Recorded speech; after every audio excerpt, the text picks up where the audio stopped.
Conversations for Self. My name is Simona, and here is where I share my personal experience with my healing journey. Today, I want to discuss you cannot heal in the same environment that made you sick.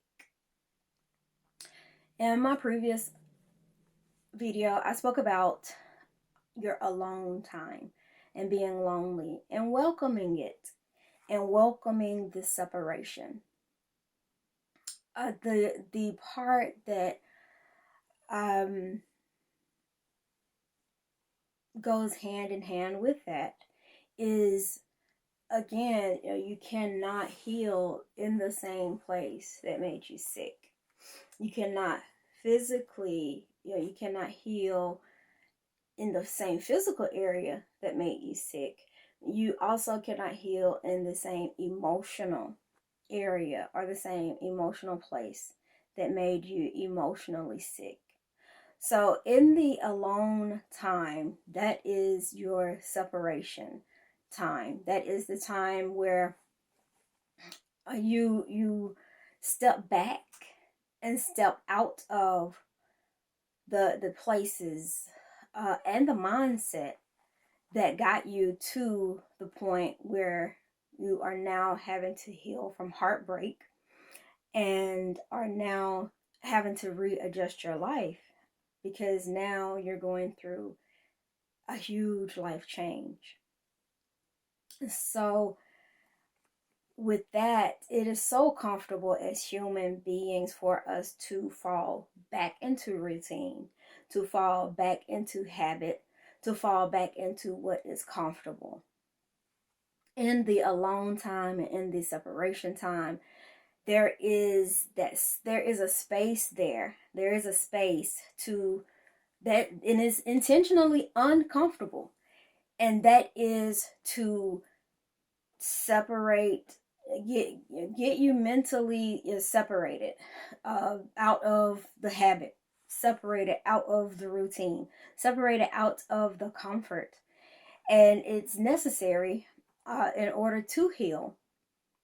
So I know how it feels to want to be in the same routine with the same person in the same house or in the same building or in the same circle. But I also understand how holding on to the comfort of that former place actually prolongs the necessary, and many times it prolongs the hurt and the pain because it's not a healthy place to be. It's not a healthy physical place or mental place to be. So there does need to be a time of separation. There does need to be a time of alone, because you absolutely cannot, you cannot heal, in a toxic environment. You cannot, become, have healthy thoughts if we're going back to unhealthy thoughts. None of it is okay. None of it is okay. Uh, I understand that sometimes living arrangements, nothing can be done about living arrangements as far as being under the same roof, but you can create an oasis and practice mental separation, practice physical separation. It's not going to be easy because, again, it's a routine and it's habit, but practice it. You'll practice it a little bit at a time. And it's like losing a lot of weight. You're not going to lose if you have even if it's 100 pounds. You're not going to lose it today. Even if it's 5 pounds, you're not going to lose it today. But it takes small changes, the small changes here and there, and gradually, you will see the big change. You will see, the goal that you set for yourself. So again, it's that separation. It is that separation, and it is necessary to allow the separation. Um, and it hurts. It sucks. It hurts.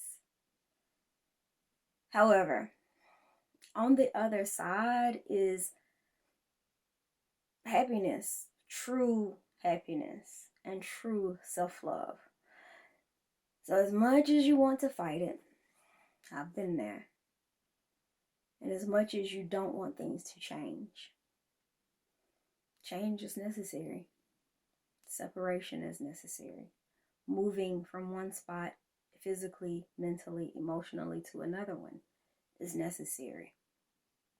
Because, in closing, as I always say, in order to have a healthy, successful life, self love, true self love, and healing are very necessary.